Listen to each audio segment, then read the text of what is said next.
What's up, everybody? It's Cam with Get a Load of This Trucking Podcast. I am your host and founder of VTI, or Valley Trucking Insurance, and VTI will sound familiar to something here in a sec when we make the introduction. So with me today, I've got special co-host Thomas Comstock.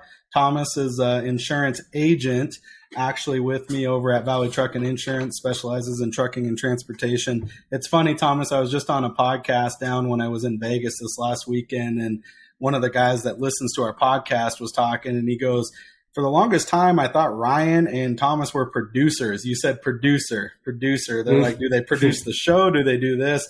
So I'm glad it got brought to my attention to clarify like what we actually do is like, no, we sell insurance. We're insurance sales as far as the business goes. But Thomas, let's introduce yourself. And then also I'd love to hear what you're hearing in the marketplace, something that's maybe you keep hearing from different trucking clients or different regions or arenas or something that stood out to you.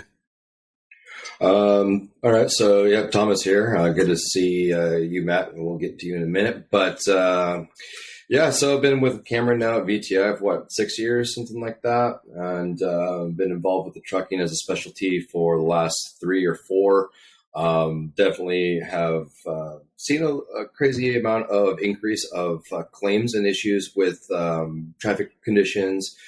Things were really nice during COVID, but then as traffic started picking back up, I started getting some more complaints about people being on the road and driving crazy. But besides fuel prices right now, it's new drivers.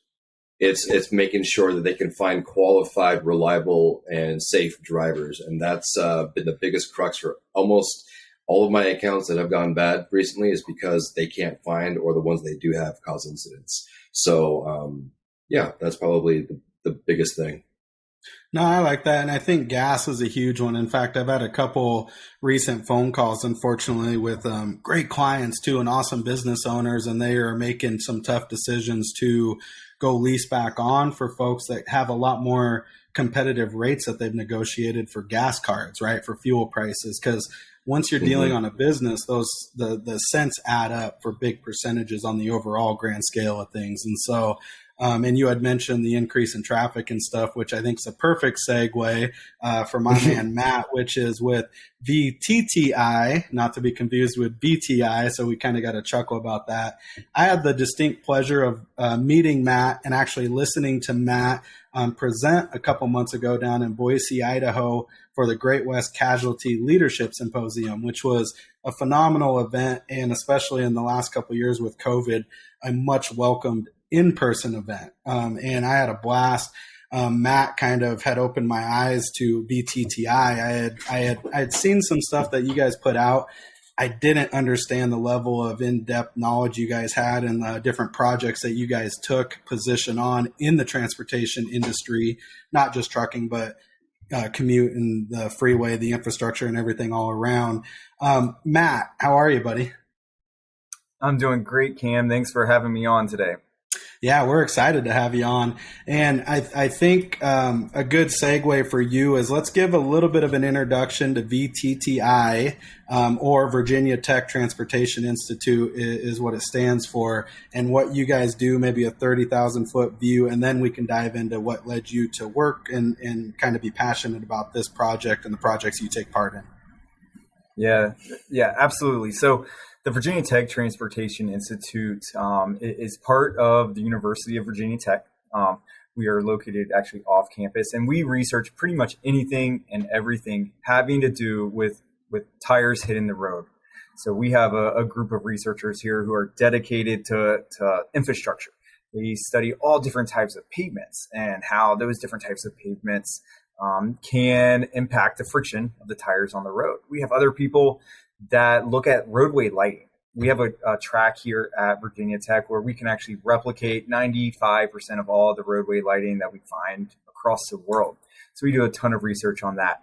We research anything and everything. So we look at vulnerable road users. We look at bicyclists. We look at pedestrians, automated driving systems in cars and trucks.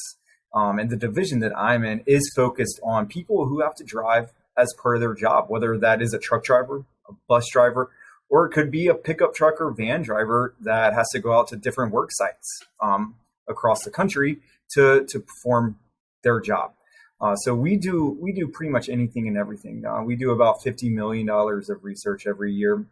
About half of that comes from state and federal contracts, but the other 50% actually is coming from industry, whether that it is a motor carrier that's looking for a little bit of assistance, whether that's for a vehicle manufacturer that kind of wants a second set of eyes to look at their vehicle or their products to make sure it's actually working as expected, or it's working with insurance companies or associations to really kind of disseminate all of our research findings. That's awesome. Now, one of the questions that I like to ask, because we're in and around trucking, is if you had a CB handle, what would your handle name be if you were on the road, or if you've ever been asked that before?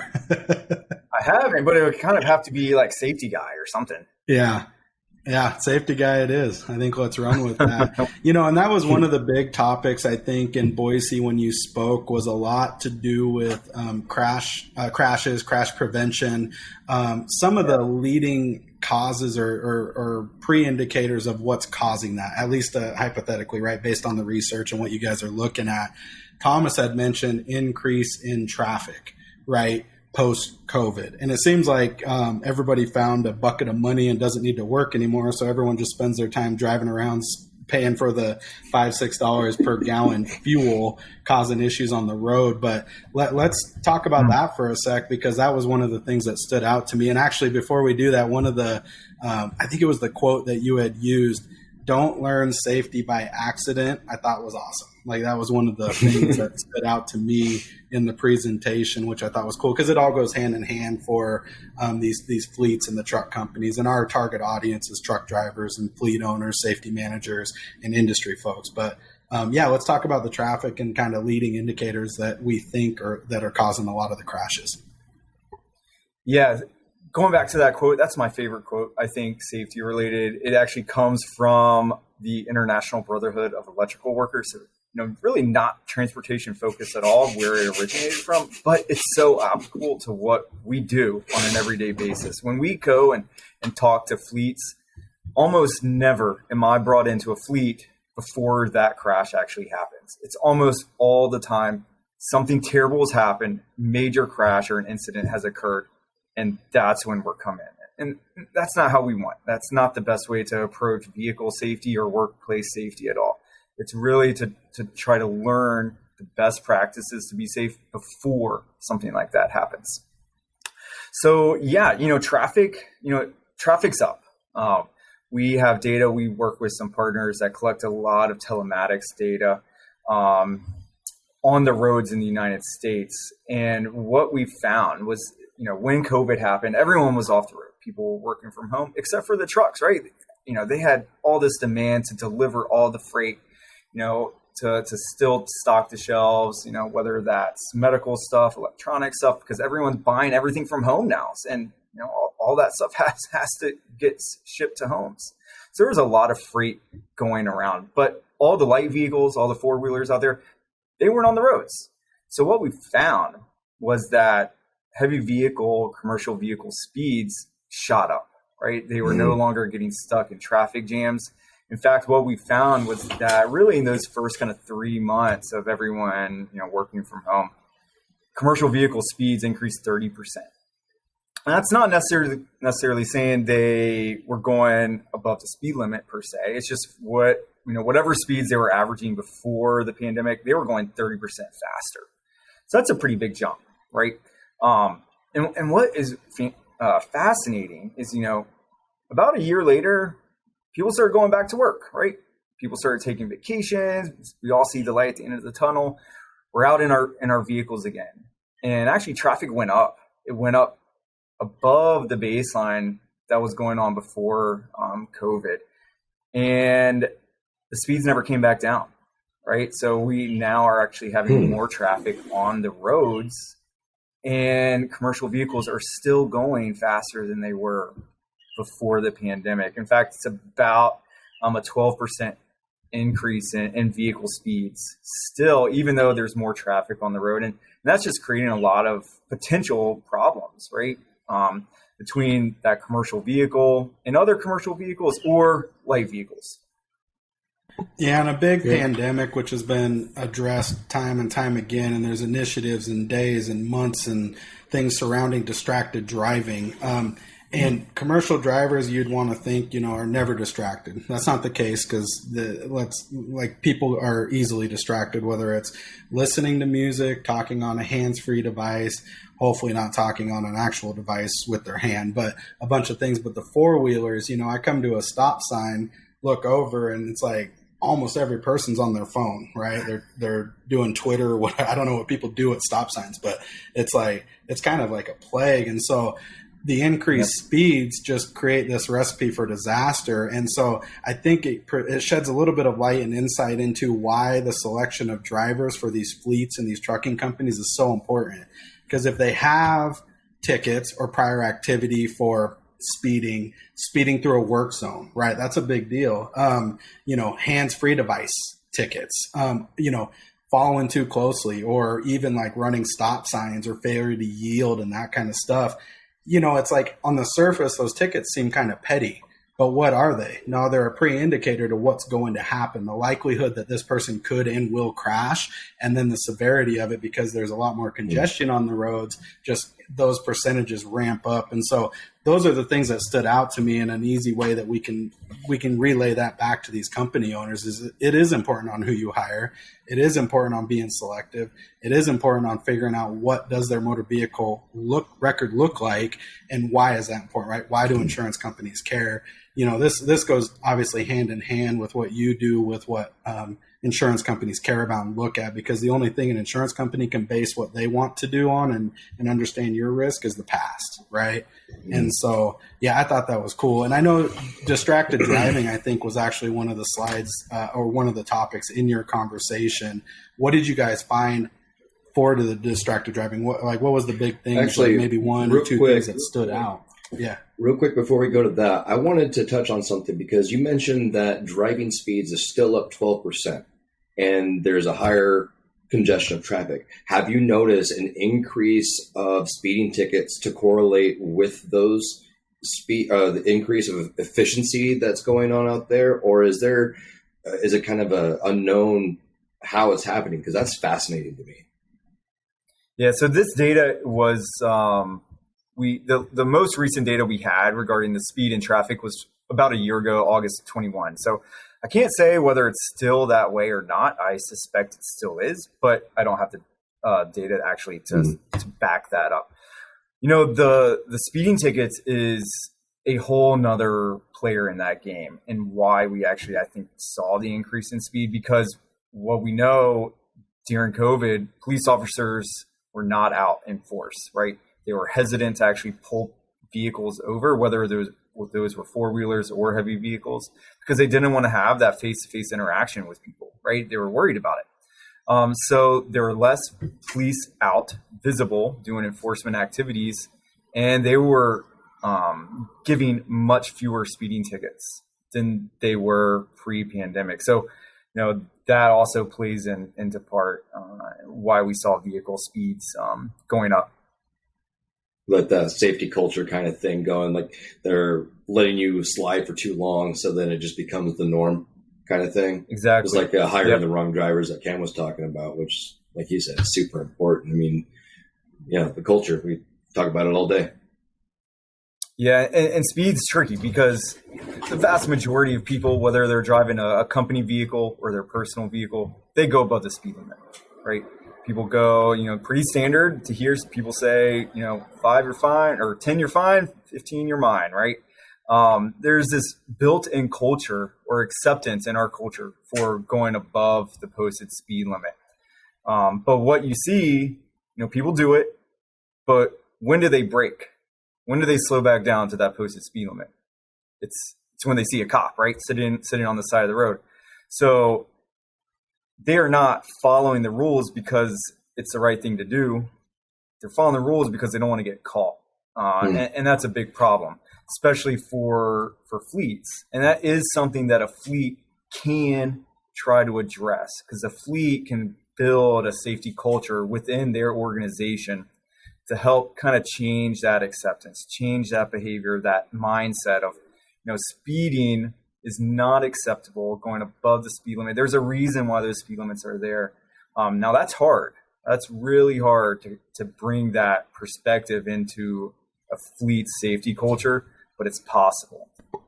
Well, and I have to imagine, Matt, when you get called in, you're addressing things like the friction of the roadways, the speed, maintenance of the vehicles, because you can relay that back to a fleet or the fleet manager and the company owners in terms of efficiencies and dollars and profitability and revenues and workplace. A safety culture is a good thing because like these drivers want direction and accountability and parameters to work within. They want to feel like they're a part of something that's better than the competition and they're actually making an impact and doing something. That would be my takeaway from that. Is that kind of what you see when you go on site to these companies? Like what are the reasons that they call you, but then what's the result of that? Like, what do you see? What's some feel good stories that you can actually talk about? Yeah. A lot of times we get called in because, like I said before, something's happened. Some crash has gone, occurred in that fleet. Other times we're called in to talk and look at fleet's information is, they're just seeing an increasing trend in crashes and they want another set of eyes to help try to understand what's going on, what may be contributing to this increase. So, what we typically do is we talk to drivers first and foremost because they're on the front lines and talking to drivers is really, really important to understand, what's going on behind the wheel, what's influencing their decisions to do things. Because a lot of times carriers have policies that may encourage drivers to do things that are risky, right? That actually may encourage a driver to speed or to use a handheld device while they're driving.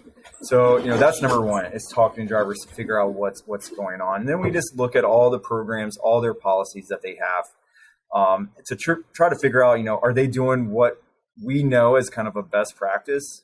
Are there ways that they can improve those things? And a big focus that we take is looking at the behavior of the driver, because what we know is that driver behavior is by far the leading contributor to crashes. Now, that's not saying, maintenance isn't an issue. That's not saying poor road design is an issue or infrastructure or lighting or weather. That's not saying all of those things do contribute to crashes, right? But at the end of the day, the driver is the one operating the vehicle and they're making decisions or errors, whether that's on purpose or not, that are the kind of last thing in that chain of events leading to a crash. So driver behavior is one thing that we definitely focus on and help fleets better understand when we're trying to help them. Hey, Cam, I can't hear you. Oh, yeah.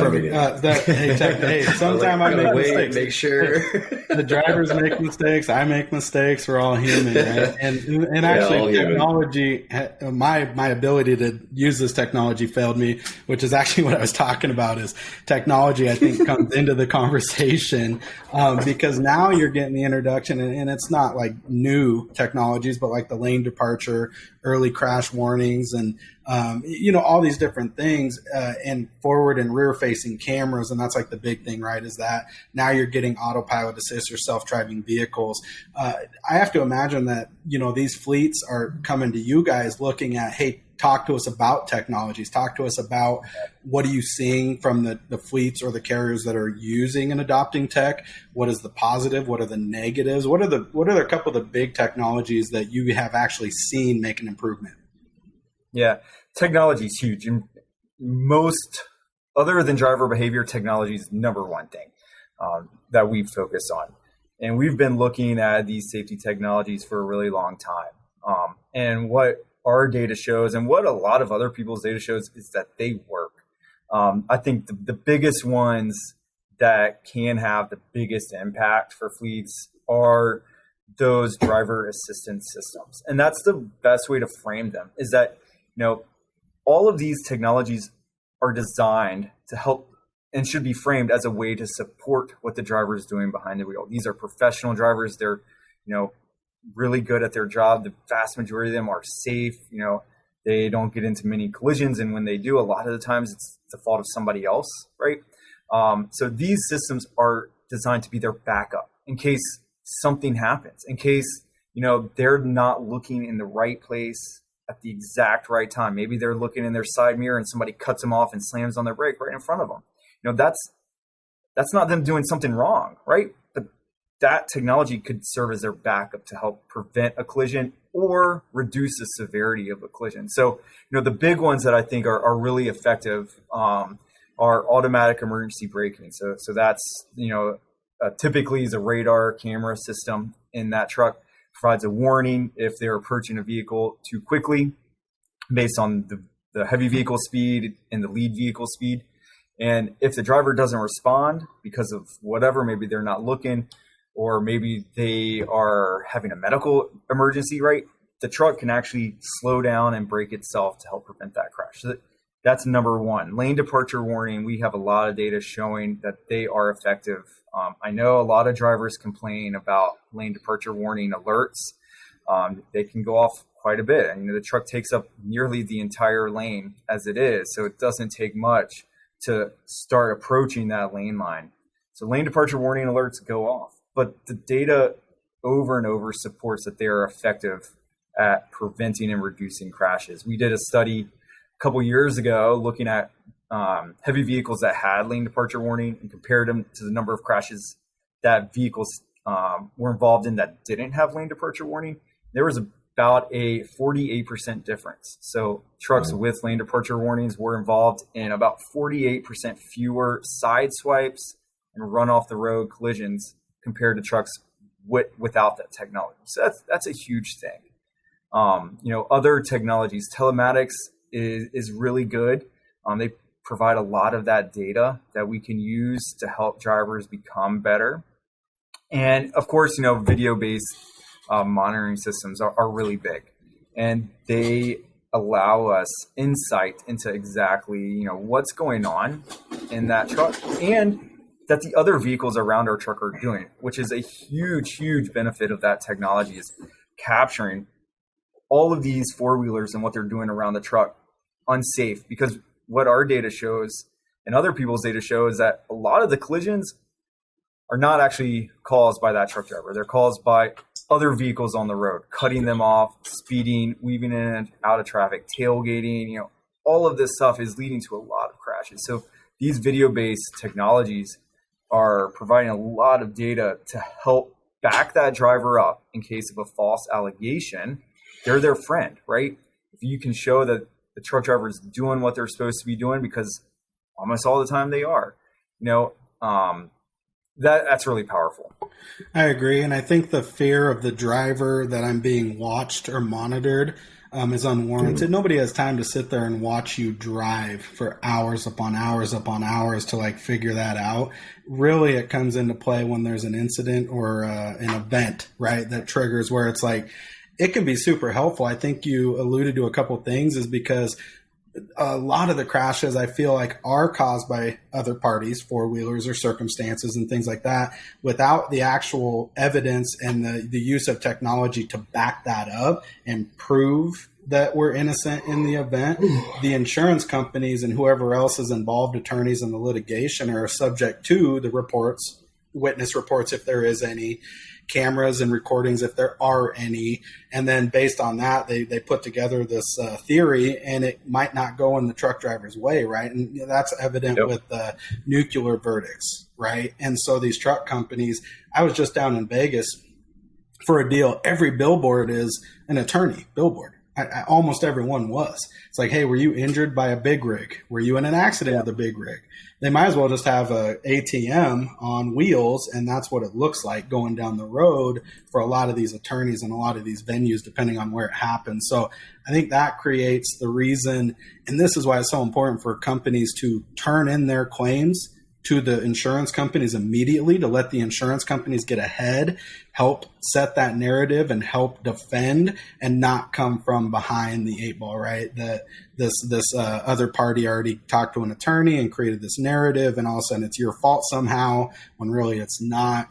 And let's say this company doesn't have any cameras or technology or anything to back it up. It actually hurts you, it puts you in a deficit out the gate without being able to defend that. And I think, you know, there's rare instances where it could hurt you because maybe your driver did make a mistake, and people are human and drivers do make mistakes. Everybody does.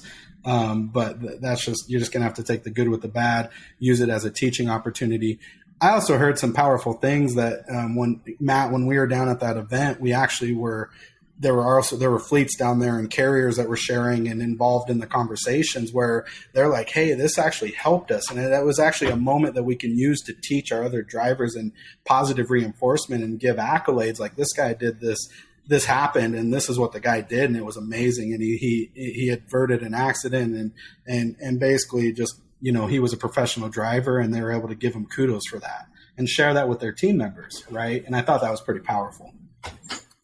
Yeah, there's certainly a right and a wrong way to implement a driver monitoring system.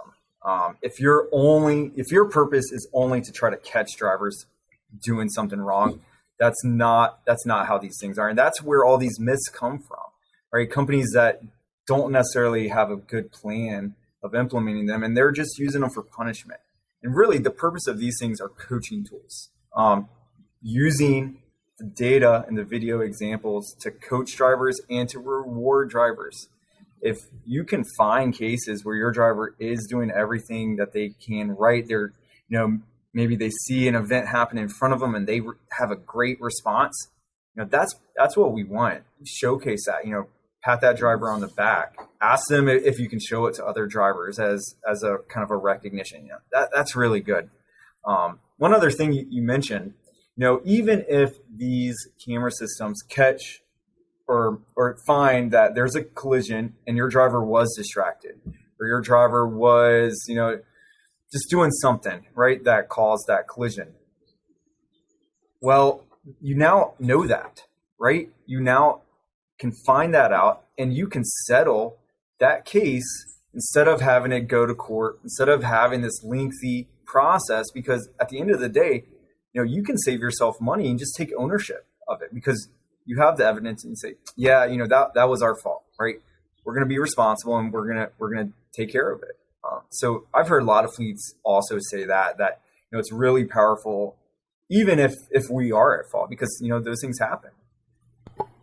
It's always a matter of when, not if, right? So that's why we always have to make sure that we're building this culture and making sure that they're aware and coaching as best as we can.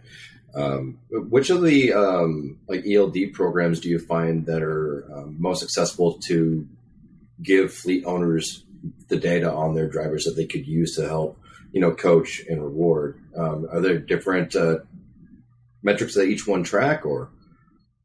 They all kind of, most all of them focus on accelerometer-based events. So that would be hard braking, speeding, acceleration, cornering. Now there's a whole classification of other technologies that have built in like a machine learning or artificial intelligence formula that can automatically detect like distraction or like drivers not being buckled up, and they can provide alerts to those drivers. We haven't evaluated those systems, but I think they show a lot of promise because they can provide feedback to that driver in real time, so that the driver themselves in the vehicle can say, oh, I need to put my eyes back on the road, or I need to put my phone down, or I need to put my drink down. If something was happening around that vehicle and the system alerted them that they're putting themselves at risk. I think that's a really promising feature. And a lot of those types of systems are now going that route, and they're starting to roll that out in their products. Awesome. Have there been any negative or adverse findings on certain technologies, which in your research and studies have shown the opposite effect? It did not help situations. Yeah, so we did a study. We've been looking at these technologies for a while. And what we know is that the early generations of them, they definitely had flaws, especially like forward collision warning and automatic braking systems. Those first couple of generations had a lot of false alerts and may even have braked the vehicle to a shadow or to an overpass or a bridge abutment that was not in the lane of travel, right? So that definitely hurt acceptance of these types of technologies, whether that was from a fleet or from the driver. And what we found out is that, and we're currently studying this right now in an ongoing project, but everything we're hearing about these new technologies is that a lot of those false activations and false alerts have been addressed, and they're performing much better. Yeah, evolution, AI learning. I think Tesla went under fire, obviously, early on. Any negative event was just amplified because people are emotional about this. It's change. It's perceived as a threat to their job and their livelihood. Like, hey, you don't have faith that I can handle this truck. I'm a professional driver. But it's the perception and like the narrative that surrounds that. So I definitely can see that. What are some of the projects and research like that you guys are working on right now? Like, what's a few of the big ones that maybe aren't the norm or the common ones that like can give some insight to what VTTI does? Yeah, so I just mentioned one, and it's a really awesome study. So what we're known for at VTTI is what's called naturalistic driving research. And that is us essentially putting cameras, sensors, and computer systems inside the trucks and having that driver go about their daily operation, doing their normal routes, and doing everything they naturally do, except we're collecting data on it. And we have these drivers typically driving that vehicle for, months up to a year at a time. So we're really getting a lot of information about what's happening. So we're doing a naturalistic study right now looking at the effectiveness of these newer generation technologies. That's currently ongoing. We're about halfway through with data collection. And I think that's going to provide a lot of insight into these newer automated driving assistance systems, ADAS systems. Are they working when they're supposed to? Does the blind spot detection help that driver? And we're getting some information from drivers too on what they think about them and how they like them when they're working, when they're not working. We're doing another similar study looking at driver fatigue, because one thing we know that, distraction and inattention are big contributors to crashes. So one thing that a lot of people don't necessarily think about when we talk about inattention is driver fatigue. So like distraction causes inattention, but so does fatigue. So does drivers becoming tired. So we're studying a program we developed with Transport Canada and FMCSA a few years ago. It's called the North American Fatigue Management Program. Right now, we're studying the effectiveness of that program at improving drivers' sleep habits and hopefully improving the safety behind the wheel. So we're trying to figure out, how do carriers use that program? Do they educate their drivers? Do they educate management on driver fatigue? Are they changing their scheduling or routing practices? Are they using in-vehicle technology to help identify and provide feedback on driver fatigue? So those are big ones. We have a lot of other projects right now looking at automated driving systems. So that's kind of the future. It's a buzzword, right? Everyone hears about automated driving. And actually what, most people say a Tesla is an automated driving vehicle, right? And there's all these myths out there, and this is actually what happened with all those crashes. The Tesla is actually a driver support vehicle. It can't drive itself. It has to require the driver to keep their hands on the wheel, still monitor the situation. And so all of those crashes, most of those crashes that have been publicized and get a lot of media attention, the driver's not doing what they're supposed to be doing. The driver is watching a movie or falling asleep or reading a book, right? And that's not how that Tesla system is designed. And the same with trucks, right? Though they're called level 2 automated driving systems or ADAS systems, they are designed for that driver to still be in the loop, still be actively engaged in the driving task. The further generations of automated driving actually can allow the driver to maybe even get out of the seat, right? If they get on the interstate, they can activate that system. And maybe they could even go back in the sleeper berth and rest or do some paperwork. So we're doing a lot of different studies looking at these like future generations of automated driving trucks.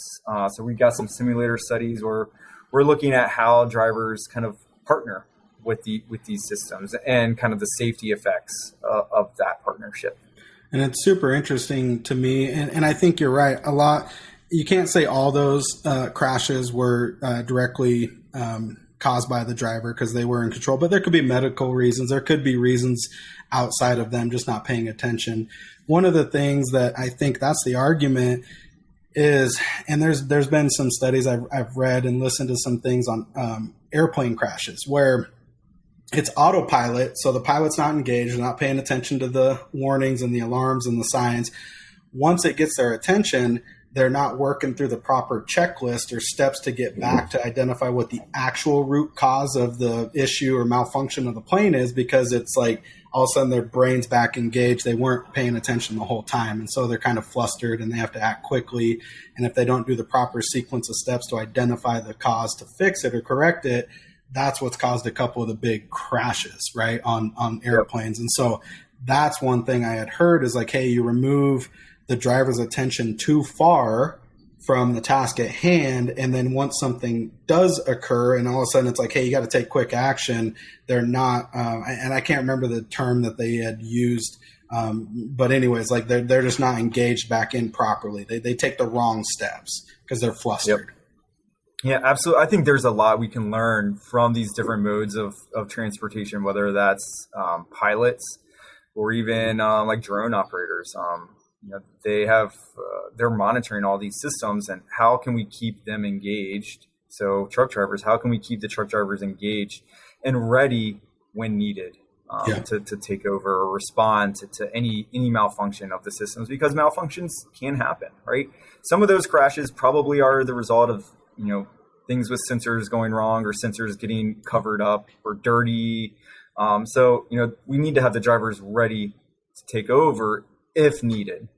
Yeah, and I think it's training too, right? The proper training and education on the technologies and sensors. And so, I mean, Thomas was air traffic control, so I'm guessing you had a firsthand view at the training and the steps they take, right, Thomas? Not too much on the pilot side, but we were trained with very many redundancies to make sure we knew where things were going to go. One of the biggest things that we did back then, or they still do today, is that they build a culture of compliance with certain regulations and agreements between, like, say, neighboring facilities. So, like, say, for example, you got airport A and then airport B, and then they both have crossing traffic that's both going to be going up. When they get to a certain point, if no one's talking to them, they're almost always going to hit. So what happens is each facility builds in a safety net before the person even takes off the ground. Like, we just have an agreement. This guy's going to stop here. This guy's going to stop here. We get control, then we make the move with our assistance. So the pilots are going on a road in the airway from fix to fix, like turning down an interstate. They're instructed on where to go by us, but it's still ultimately up to the pilot to control the plane and do what they need to do in the event of emergency, like you're talking about. But one thing I do really like about we're talking about this assisted driving systems is that even planes have this thing called a TCAS, and it's a traffic collision alert system that's installed in all of the airliners, basically, not the small planes. But so basically these machines talk to each other, kind of like that system that automatically brakes. They're looking at transponder codes and saying they're moving at the same altitude, they're going too fast. So one tells one to go up and the other one tells the other one to go down, so they can move away from each other without both of them panicking, and going up together and still colliding, trying to avoid the situation. And that goes back to the same kind of training that you're talking about and how to adapt the safety systems that are built around us to assist us to do better with our jobs, to be more safe. So it's pretty complex, but definitely something that's important. I mean, flying in a plane is some of the safest form of travel because of all the safety that's mandated by so many regulations, government organizations, private organizations. I mean, people. We're not going to take planes, and we'll kill an industry if they start having more crashes because we won't have trusted. So, all that's just very, very important. Well, I think technology is good. It's just understanding it, which is what the community of VTTI does. Is like, they're given the data, they're showing what's happening. They're like squashing the myths of, hey, yes, we had issues early on. Yes, they get unnecessary publicity. If it's negative, people love to blow up negative publicity, especially if it's threatening or a perceived threat of like a way of life, right? And so people just blow it up. And, it all goes hand in hand. And you had talked about the fatigue driving deal there. My mind goes to like, are these fleets taking the time to educate their drivers on fitness and eating and how to eat on the road? And like, cause that all is affected by the caffeine intake with the amount of sleep they're taking, what medications, like, my mind goes to all those places. Do you have anything? And in that study, does it factor driver fitness and like eating habits and that kind of stuff? Yeah, so part of the North American Fatigue Management Program, it's actually, anyone can go look it up. It's nafmp.org. But part of it are educational modules, right? So some of those modules are PowerPoint based, are targeting the driver. So a driver can learn about fatigue, what causes fatigue, one of which is their health, what they eat, when they're sleeping, the caffeine, all of that has huge implications on when they get tired. So absolutely, that's built into some of this education stuff. Some of the other modules are looking at management. So, providing education to management. Other ones are actually looking at the shippers and receivers to show how they're contributing to drivers potentially getting tired. Another module is looking at the driver's family, because that's a huge part. When a driver comes back home after being gone all week, and, they have all these, family obligations or other chores that need to happen, the driver's family can help support that driver getting that restorative sleep, so that they can be prepared and safe when they hit the road again in a couple of days. So, there's all this information. In that study, we are collecting data on caffeine intake in particular. So we are asking them, what type of and when they use caffeine, if they do at all. We're getting information on when they're sleeping, how long they're sleeping, getting information about their drive, because a stressful drive is going to be more likely potentially to cause a driver to become mentally fatigued. So yeah, we're collecting a ton of data with that project. Where can everyone find the data that you guys are collecting, and where can they benefit from what you guys provide the industry, and how can people help? Because I know that money and donations are going to be welcomed, obviously, in any initiative like this. Share with us where we can find out more. Yeah, so a lot of the data that is from federal projects is published after we finish it up. So that's the good thing. The bad thing, though, is it usually take a long time to conduct the studies and to finally get the data out. But, a lot of data we have, they're public information. We publish the reports and the data themselves. So the fatigue project, that's not going to be over for another year and a half or so after we collect it and do the analyses. And same for the technology. But we have a lot of information published on our website. It's vtti.vt.edu.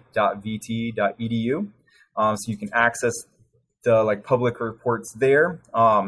If people are interested in participating, because that's the big way that we need help, is companies to actually help us in their research, because without the drivers and the fleets themselves, or the insurance providers, or the different associations and groups, without their help, we're not going to get the data, because the fleets are the ones out there every day. The drivers are the ones out there every day, and we need them to help us get the right data.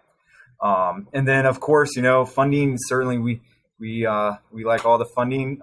We are a self-funded institution, so pretty much every hour of my day has to be accounted for through research money. So certainly, if anyone has an idea or a need for a project, you can reach out to me or other people at the Virginia Tech Transportation Institute. We do that all the time. We talk to different companies about their research needs, and we help them develop a statement of work and go through that process with them. And what's your contact info, or the best way? Email or LinkedIn? I know LinkedIn you participate in a little bit, but share with that. Yeah, LinkedIn certainly is a way to get in contact with me. Email is another way. It's M Camden, so MCAMDEN at vtti.vt.edu. Awesome. And then also the folks that want to participate and get you guys on site. I know you said, one of the indicators or triggers to that event is a negative thing, but like, let's hope that a lot of our listeners are proactive, or at least we're turning wheels, and it's like, I see the value in what you're doing. Same path, right? Just email you, get in touch with you, see if it's a good fit or candidate to get you guys on site. Yeah, absolutely. Email me, and then if it's not me, it's one of my colleagues, I can pass it off and we can get you guys connected. Man, that's awesome. I appreciate it. Anything else you want to share? Anything else on the horizon or something that you're excited about, Matt? Yeah, one thing that we haven't talked about, but it's really important to mention is that, safety, it's hard. There's a lot of factors that go into keeping vehicles safe and to prevent crashes. What we've found is that the carriers who are successful at preventing crashes, they're not just doing one thing. They're not just buying a vehicle with X, Y, and Z technology on that. They're doing a bunch of stuff. They're finding the right drivers, which is hard, but they're doing it. They're buying safe vehicles. They're building that safety culture. They're training their drivers. They're training their mechanics to keep the vehicle safe. So it's not just one thing out there that's a magic bullet to preventing crashes. It's a lot of little things over time to help keep your drivers and your vehicles safe. I feel like that's the billboard slogan right there. You're right. One little thing at a time. Just keep going. A little bit. Yep, absolutely. Yep. And don't get discouraged if you don't see, results right away. Changing behavior, changing attitudes, preventing crashes. It takes a lot of work. It's not easy, but it's possible. And just keep at it. Yeah, absolutely. Cool. Matt, I know you're busy. We so much appreciate your time. I think what you guys over there at VTTI do is valuable. You guys are definitely help the industry. You're for the industry. I recognize that. I know our folks will. Thomas, thank you for joining us. Matt, thank you very much. So listeners, we appreciate you. You'll find this on all the major podcast providers, Spotify, Apple, Stitcher. I don't even know what's out there. YouTube. We got a Facebook group, Get a Load of This Trucking. So find us on Facebook. You can follow us on LinkedIn. Go to the website to find Matt. Email Matt. Our contact for Thomas and I is on getaloadofthis.podcast.com or valleytruckinginsurance.com. So as always, stay safe. We appreciate you guys. Thank you. Thank you.